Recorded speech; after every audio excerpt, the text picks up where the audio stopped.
Of revenue के साबिक chairman Shabbar Zaidi ने मुल्क के दिवालिया होने का दावा किया। शब्बर जैदी ने एक तकरीब से खिताब में कहा कि मुल्क के अच्छा चलने, बड़ी कामयाबियां हासिल करने और तब्दीली लाने की बातें सब गलत हैं। उन्होंने कहा कि अकाउंटिंग की इस्तिलाह में मुल्क दिवालिया हो चुका है। बेहतर है कि लोगों को धोखा देने की बजाय हकीकत तस्लीम की जाए और आगे बढ़ा जाए।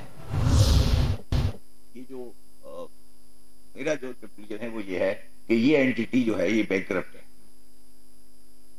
पाकिस्तान एज एंटिटी बैंकरप्ट है सर।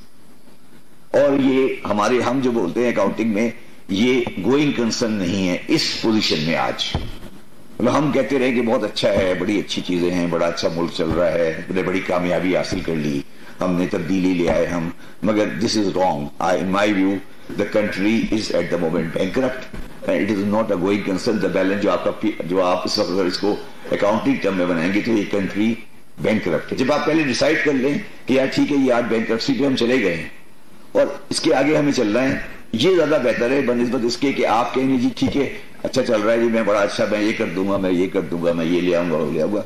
ये सब लोगों को धोखा देने वाली बात है।